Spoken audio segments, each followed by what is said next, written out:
Update చూస్తే మాజీ CM KCR నిర్లక్ష్యం కారణంగానే నల్గొండ జిల్లా అభివృద్ధికి నోచుకోలేదని సీఎం రేవంత్ రెడ్డి ఆరోపించారు. శనివారం నల్గొండ జిల్లాలో పర్యటించిన Revanth Reddy Yadadri thermal power plant ప్రారంభించి జాతికి అంకితం చేశారు. సందర్భంగా బీజేపీ బీఆర్ఎస్ పార్టీలపై విమర్శలు గుప్పించారు. వరి వేస్తే ఉరి వేసుకున్నట్లేనని కేసీఆర్ అన్నారని, కానీ రైతుకు వ్యవసాయం అంటే దండగ కాదు పండగ అని మేం నిరూపించామన్నారు.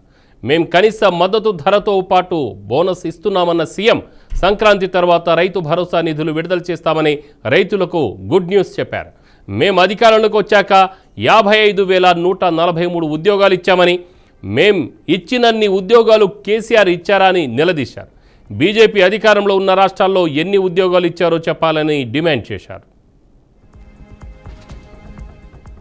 చంద్రశేఖరరావు గారు అన్నారు, ఓరేసుకుంటే మీరు ఉరి వేసుకున్నట్టే వరి కొనుగోలు కేంద్రాలు మేము తెరవము, వరి కొనము మేము, మీరేసుకుంటే మీ కర్మ అని ఆనాటి ప్రభుత్వం చంద్రశేఖరరావు గారు అన్నారు.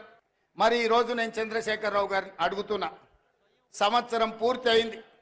మీరు ఎప్పుడైనా మీ ప్రతిపక్ష నాయకుడు పాత్ర పోషించిండ్రా? మీరు శాసనసభకు వచ్చిండ్రా?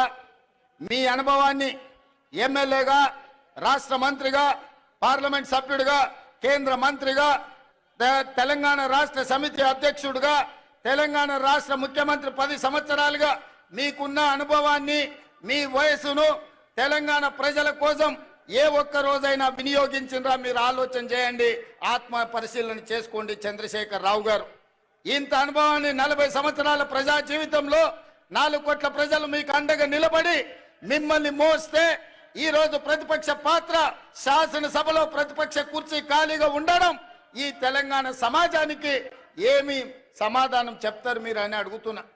ఇవాళ మీరు నేను ఒకటే సూచన చేయదలుచుకున్నా, గెలిస్తే ఉప్పొంగిపోవడం, ఓడిపోతే కుంగిపోవడం, కుంగిపోయి ఫామ్ హౌస్లో పడిపోవడం మీ స్థాయికి, మీ గౌరవానికి తగ్గదు. చంద్రశేఖరరావు గారు, మీరు ఒక్కసారి ఆత్మ పరిశీలన చేసుకోండి. గెలిస్తే ఉప్పొంగడం, ఓడిపోతే కుంగిపోవడం, ఇది తెలంగాణ సమాజానికి, ప్రజాస్వామ్యానికి మంచిదా?